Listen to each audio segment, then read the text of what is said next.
Tipping and gratuities on cruises. A very British guide. Have you ever been confused or unsure about tipping on cruises? Who should you tip? How much should you tip? The current situation is confusing to all but the most seasoned of cruisers. But in this video, I'm going to try and simplify it, and by the end, you'll have the confidence to navigate the turbulent seas of tips, gratuities, service charges and crew appreciation. I'll also let you know if you should remove your gratuities under any circumstances. I'll also tell you which kind of tipper winds me up the most and why. So over the next few minutes, I'm going to tell you why the Americans are responsible for the current ridiculous and confusing and fractured situation regarding tipping and gratuities on cruises, why tipping is un-American, but why it's Europe's fault for starting it. Now, tipping is a controversial subject, and I expect some feedback on this video. Probably for good reason. Lisa refused to be in this video with me. So, why do I even want to make this video? Good question. I'm glad that you asked. Earlier this year, we went on a Cunard cruise on Queen Mary 2, and on our first day, due to the state of the cabin and some other issues that had not been addressed after we reported them to the purser's desk, we returned to the purser's desk and asked for our gratuities to be removed for that day. This is completely in line with the policy of Cunard, but it caused a right hoo-ha in the comments section of our videos. You made all your own problems by not understanding how a Cunard, as opposed to some P&O ferry, works. Removing your tips, how rude and pedantry, due to not being treated like a first-class passenger when you're travelling cattle class. Stick to the Mersey ferry from now on. It seems more your calibre. Try the red funnel ferry, more your style. How rude. The hardcore elitist Cunardigans came out in force from their grill suites to judge us, cast aspersions on our class and our breeding and the way we held our cutlery. But in our defence, it was always our intention after we removed the gratuity for that day to add a gratuity commensurate with the service that we received at the end of the cruise, or reinstate it completely once our issues had been addressed. But we probably didn't make this clear in our vlog though. But it got me to thinking, what's the etiquette of gratuities and tipping, and how does this fit with the policies of the cruise companies? So to research this video, I've watched videos, read blogs and articles in magazines, academic articles and journals, including Time magazine and National Geographic. I've looked at the policies of all the main companies that people from the UK will use, and then the tipping etiquette and advice given by some of the UK's biggest cruise influencers. So I've done the hard work, so you don't have to bother. You're welcome. Subscribe to show your appreciation, or even leave me a tip. Nobody has to date. You could be the first. But what I've found out might surprise you. However, it is complicated. There are issues of geography, culture, compassion and guilt, which makes this a very, very sensitive subject to talk about. And as I've said, no doubt I will offend some people by what I have to say, but here we go. Geography. Now, I'm not going to get into the worldwide complexities and the differences in gratuities and tipping. That would be another video in itself. But it is important to note that we should not just rely on the US perspective on tipping. When in the USA, fine, do as they do. But when in Rome, Oslo or West Bromwich, I'm coming at this from a very British perspective where we have a minimal tipping culture. We might pay 10 to 20% tip in a restaurant or tip a taxi driver for good service. And by that, I mean getting us to where we want to go without killing us. But that's about it. We've got a minimum wage structure to protect low-paid workers. And I should note, as I worked a minimum wage job for the last couple of years and I didn't get any tips. For some context and contrast, in America, the federal minimum wage for tipped employees is $2.13 per hour. Yep, $2.13. If the wages and tips don't equal the federal minimum wage of $7.25, the employer should make up the difference. There's also some variance from state to state. So whenever we've been in the US, we've always known that workers do rely on tips, and we've done as the Americans would. But cruises are not based in America. They are on open water where piracy, treachery and betrayal are the order of the day. Maybe I'm getting a bit carried away. But there is a bit of naughtiness on the part of some cruise companies which needs highlighting, but more on that later. We were stranded in Munich airport after a plane cancellation following a river cruise, and we were talking to some Americans. They'd just disembarked an NCL cruise and were complaining that the gratuities and tipping culture had got out of control. Now, for the Americans to say that made me sit up and take notice, and I've been paying attention to articles on tipping in the US ever since. In the Times, an article suggested that America has had enough, and a survey last year suggested that 59% of Americans were experiencing tipping fatigue, with 75% agreeing that the practice was now out of control. History. Although I blame America for the current tipping culture on cruises, as they own most of the cruise lines, or at least they have headquarters in the USA, even if they are domiciled elsewhere for tax purposes, it's worth remembering that the Americans actually saw tipping in operation in Europe after the Civil War, where the European nobility would give small amounts of money to people who rendered a service. So they took this back to America, and as is their wont, they supersized it and blew it up out of all proportion and recognition. So it was not only the rich and the elite that were expected to tip for service, but everybody, including those on minimum wage, and the amount that was tipped was also inflated. Tipping in the US food industry alone is worth $42 billion a year. But tipping is very un-American. Social commentators way back in the late 19th century called tipping offensively un-American because it was contrary to the spirit of American life of working for wages rather than servile fawning for favours. The tip itself was seen as something bestowed on a social inferior, which really does fly in the face of American democratic values. Some employers use tipping to keep wages low, most notably the Pullman Palace Car Company, which openly admitted to paying sub-living wages to their porters. They received tips. All Pullman porters were black, and their low wages were undoubtedly driven in part by racism, and there is much debate about whether racism drove the tipping movement in the United States. Researchers also show that tipping does not necessarily improve service standards, but despite being un-American, elitist, detrimental to workers' pay, rights and dignity, and having its roots in racism, tipping has survived any attempts at social reform and has become the monster it is today, now described by many Americans as out of control. I also jokingly complained in one of our videos that I had to pay a 15% tip for a beer that I ordered myself at a bar and then carried it away myself. And despite the fact that you've already paid a gratuity on the drink, there is again a space to leave an additional tip. So if I was to add another 15% on top, that would be an over 30% tip for a drink, which I'd had for minimal service. And for that little throwaway remark, I received yet more criticism and abuse. But don't worry about me, I'm very thick-skinned. But a lot of passengers, especially in spas and specialty restaurants, can succumb to this if they are not aware or have forgotten that the service charge is already included. When you are very relaxed after a massage or treatment, or very comfortable under the influence of alcohol, or you've had a lovely meal, and if you've booked your cruise a while ago, it's easy to forget what you've already paid for and to double tip. By all means, tip extra if you want, but remember what you have already paid for. I've watched a number of videos where so-called American experts give their opinions on what you should tip on a cruise, and that runs along these lines. A cabin steward, $10 to $20 per day per room. Bar staff, $1 to $2 per drink. Restaurant staff, $3 to $5 per head. Room service, $5, and baggage handlers, $5 per bag. They've obviously never sailed from Southampton. And this is over and above the daily charges and the 15 to 20% gratuities, which can already be factored in to the price of drinks and services on some cruises. Now, some British cruise bloggers have cut and pasted these figures almost as gospel, but I couldn't disagree more with that approach. Things are a lot more complex than that. Now, last year I worked 3 jobs at the same time. These jobs pay for our holidays, and one of these jobs was just on the cusp of minimum wage.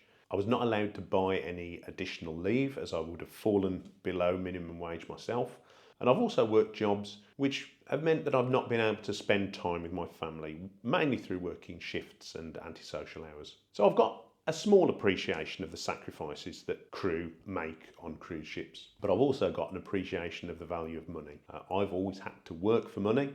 I've never been in the fortuitous position of having money work for me. But I got to thinking, if a cabin steward has an average of 20 rooms to service, as Cruise Critic would suggest, and then they were tipped at $70 per week per room, which is the lower end of the recommended tipping amount, this means they would earn $6,200 a month from tips alone. And in addition to this, there would be their share of the basic gratuities and their wages to add in. Now, I've never earned that much a month in my life, and I'm not saying that they get this amount of money, as I know that not everyone will follow the tipping advice of these so-called experts, especially the British. But I will freely admit that I have never tipped a cabin steward over $140 to $280 for a 2-week cruise. Now, does that make me a bad person?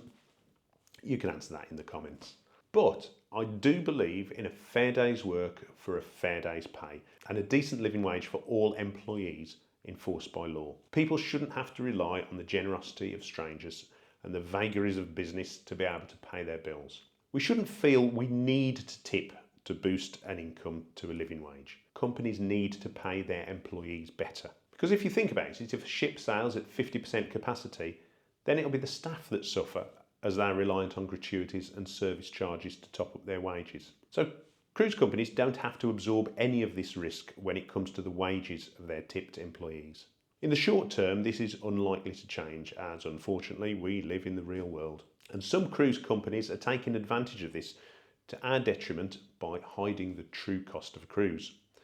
So that great deal that you may see when you're scouring the internet for a cruise may not be such a great deal once you've factored into the base cost the price of daily service charges and then the gratuities included in drinks packages, spa treatments and any other little extras that you might add. Some companies are worse than others for this, and when you tot up the hidden charges, it can amount to quite a sizable sum of money. So let's take a look at the policies of the companies in relation to gratuities, and these are taken from the websites of the companies themselves. Cunard. Instead of distributing your tips and thanks to individual crew members, we've made things simple with our approach to service charges and fees. Each day you're on board, a set small amount will be added to your account to cover hotel and dining service charges. This ensures that all the efforts of the crew are recognised, from the head chef and your stateroom steward to those who work behind the scenes to help make your voyage experience the best it can be. The service charge applies to all guests and differs according to which accommodation you're staying in. The service charge for Queen's and Princess Grill suites will be $18 per person per day, and Britannia staterooms will be $16 per person per day. A 15% service charge is added to your onboard account for each beverage purchase made. Purchases made in the spa and or salon. During your voyage, if you feel that any specific member of the crew has gone above or beyond, you should feel free to reward them with a personal tip over and above what is specified here. Contrast that with P&O, which says, great service comes as standard. Tipping isn't needed on our ships, so you can relax knowing good service and good times are all part and parcel of your P&O cruises holiday. Ambassador. For your greater convenience, we operate an automatic service charge and gratuity system, which is automatically added to your onboard account. An amount of £7 per person per night, £6 per person per night on cruises of 15 nights or more per night will be automatically added to your onboard account. For children aged 12 to 17 years of age, where applicable on a multi-generational sailing, an amount of £4 per person per night will be automatically added to your onboard account. All service charges and gratuities are collated, so a portion goes to each crew member who helps to make your cruise special. This is not only distributed to your cabin steward and to your waiter or bar attendant, but also between the hidden stars behind the scenes, such as laundry operatives and kitchen staff, who you might never get to meet in person. If you purchase one of our Ambassador drinks packages, gratuities are also included. However, please note that the gratuity contribution cannot be removed from any of the packages. Marella. All tips and service charges are included in the price of your cruise. You are not expected to tip any of our crew, unless you want to, of course. MSC are slightly different. They say service charges and gratuities are included in the cruise fare. And MSC Cruises does not recommend tipping individual members of staff. Virgin says, we've taken care of your service, so we handle the gratuities for your onboard experiences. You just enjoy. Royal Caribbean is similar to Cunard, is that there is an automatic service gratuity of $18 per person per day for guests in non-suite staterooms and junior suites, or $20.50 for guests in suites. So as you can see, some companies don't want us to tip, some don't mind if we do, and some companies try and convince us they're making it simple for us by adding on service charges and gratuities as we go at a particular amount and percentage which they will charge at the end of your cruise or voyage. Some companies even make babies pay the service charge. What sort of service the babies are getting is beyond me. So no wonder it's confusing to us Brits. We've heard a few terms bandied around, So is there a difference between gratuities, tips, service charges, crew appreciation, or whatever other labels are being applied? So as this is a British perspective, let's see what the UK government says on .gov.uk. A tip or gratuity is an uncalled for and spontaneous payment offered by a customer. But basically, it's uncalled for and it is spontaneous. A service charge is an amount added to the customer's bill before it is presented to the customer. If it's made clear to the customer that the charge is a purely discretionary amount and there is no obligation to pay the payment, then it's a voluntary service charge. Where this is not the case, it's a mandatory service charge. So tips, gratuities and voluntary service charges are amounts that are freely given and can be paid or not paid at the discretion of the passenger. Most companies that add service charges have them as voluntary payments when you look into the small print, but extracting yourself from them can involve a lot of effort, so they're not entirely voluntary. On this point, Gary Bembridge from Tips for Travellers says, every dictionary definition says they are something given voluntarily to thank someone for good service. Two key aspects, voluntary and good service, suggesting people are going above and beyond their duty. Lines are now giving up any pretense that gratuities are either voluntary or for added service. Gratuities have become, in his view, a tool cruise lines use to achieve lower fares to entice us to book. This is funded by paying crew lower base wages. They then use auto-added gratuities to claw back money to bolster crew pay to what it should be. So that's voluntary service charges. What about mandatory service charges? Well, a mandatory service charge is usually charged before boarding and will be included as part of the price of the cruise. This cannot be removed. This is what most British cruisers are happiest with. It removes complexity further down the line and allows for easier budgeting. There is often, but not always, the option to prepay your gratuities. And this is the preferred option of Emma from Emma Cruises, who says, the majority of cruise lines will ask you at the time of booking if you'd like to prepay the gratuities. I usually go for this option as I prefer to know what I need to pay up front. If a service charge is mandatory, it may be subject to tax in the home country of the flag the ship sails under. For example, mandatory service charges in the UK would incur national insurance payments by the employer. You may wonder why some ships that you would think were quintessentially British, American or German brands don't fly under the flag of that country. The answer's simple: money and employment rights.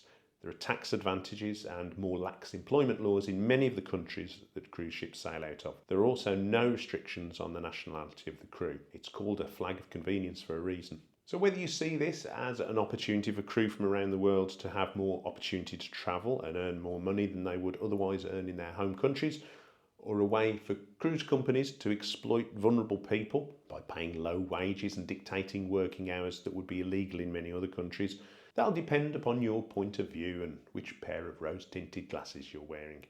I've sort of veered off a little bit from tips and gratuities, but let's get back on track. Should you ever remove your gratuities?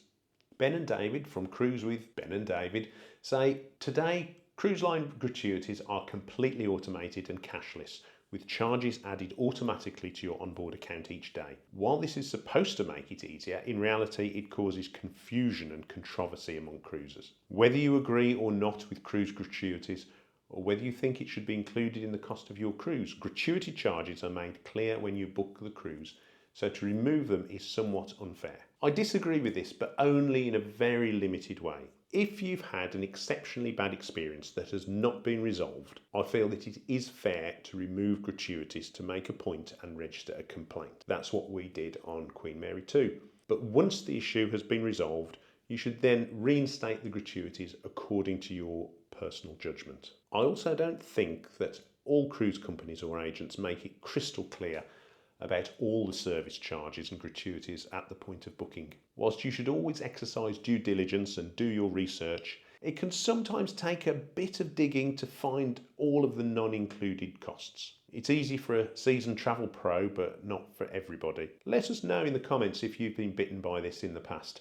I do know that some people always remove all gratuities at the start of any cruise. They do that as a matter of course. And I'd want to make it clear that I don't agree with that course of action in the slightest. The usual argument given by people who remove those gratuities is that the staff don't see much, if any, of the money that is given as a service charge, and that they would prefer to tip in cash the staff that have given them good service. And so those staff are the ones that are visible to the customer. They've given good service, they can retain 100% of that money. The counter argument is that the backstage staff, such as the kitchen and laundry workers, don't receive any benefit. But is this true? Do the cruise companies keep most of the service charges, or do they distribute them inequitably? The information available on the company websites suggests that it's not true. For example, Carnival state that 100% of their gratuities are distributed to the crew. But the percentage distribution of the service charges and crew appreciation is like a riddle wrapped within a mystery, wrapped within an enigma, and varies from cruise company to cruise company. What I would say is that we always talk to the crew, and many staff are happy to return for multiple contracts with certain companies, and that gives me some reassurance that the current arrangements are at least satisfactory for them and make it worthwhile for the sacrifices that they make. But do you have to pay additional cash tips on your cruise? Well, if you've paid the mandatory or voluntary service charge, then don't feel any obligation to tip any crew. You've already paid the crew appreciation gratuities or service charges, however it is badged. You have done your bit. However, a little cash for a waiter or cabin steward can make a big difference to that hard-working crew member who might have enhanced your holiday experience and have family back home to support. But don't feel that there is a magic amount that you have to give or that you'll be judged. There's no judgment here. I'm not going to tell you what amount to tip like some of the cruise pundits do. It's none of your business what I tip, and it's none of my business what you tip. Give what you're comfortable with for good or excellent service, and if you can't afford extra or don't feel the service has exceeded your expectations to merit a tip, then that's absolutely fine. As we've previously discussed, if you've paid the service charges, you are fully paid up. But, and this is really important, there are other ways that you can show your appreciation. In particular, recognising individual staff for good service, noting their names and commenting to managers, writing notes or comments forms, and filling in those post-cruise surveys, naming the staff that have elevated your experience and how they did it. We always fill in the feedback forms and surveys and mention the names of staff who've helped us to enjoy our holiday. And we've even name-checked some of them in our videos. And this might result in additional rewards for staff, including access to promotion opportunities, enhanced disbursements from the service charges, and other benefits and bonuses.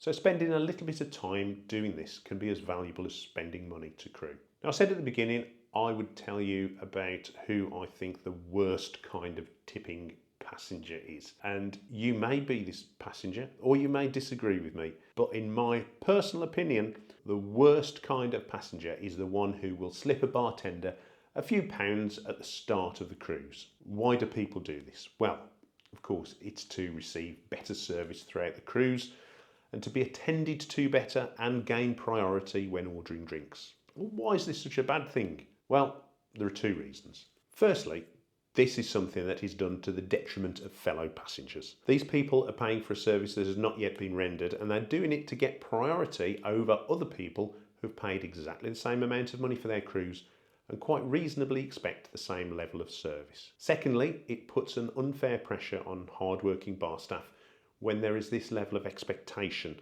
to be constantly vigilant to identify all the people who've tipped at the start of the cruise and to give all of them the priority of service they believe they are entitled to over and above people who've been patiently waiting to be served. The staff have been placed in a difficult position which they have not necessarily volunteered for. Now, us British are generally very good at queuing and bar etiquette, but we're also very quick to spot queue jumping and unfairness. So passengers who prefer to tip bar staff at the end of the cruise may be less inclined to do so if they've seen any favouritism and unfairness during the week. If you feel I'm wrong, please let me know your thoughts in the comments and explain why someone deserves better treatment for tipping at the start of the cruise, and money talks is not an acceptable answer. So in conclusion, what have we learned? Well, the tips and gratuities situation is a confusing mishmash of different policies across the cruise companies and the etiquette varies from country to country, so there is no one-size-fits-all approach. So with this in mind, you shouldn't listen to anyone who tells you how much is acceptable to tip over and above the service charges, including me. Don't remove voluntary service charges without very good reason, as this forms part of the basic remuneration on some lines. If you don't agree with the way that staff are remunerated on particular lines, then don't travel with that company and let them know how you feel. How much you tip is a personal matter between you and the crew and is of no concern to anybody else. But whatever you do, do it with consideration and kindness. If you found this useful, please have a look at our channel. We release a new travel or cruise related video every week, and if it seems to be up your street, please consider subscribing to keep up to date with our vlogs. Don't forget to leave us a tip. £2 is the going rate. I'm joking, of course. You can leave more. See you next time, and thanks for watching. Bye.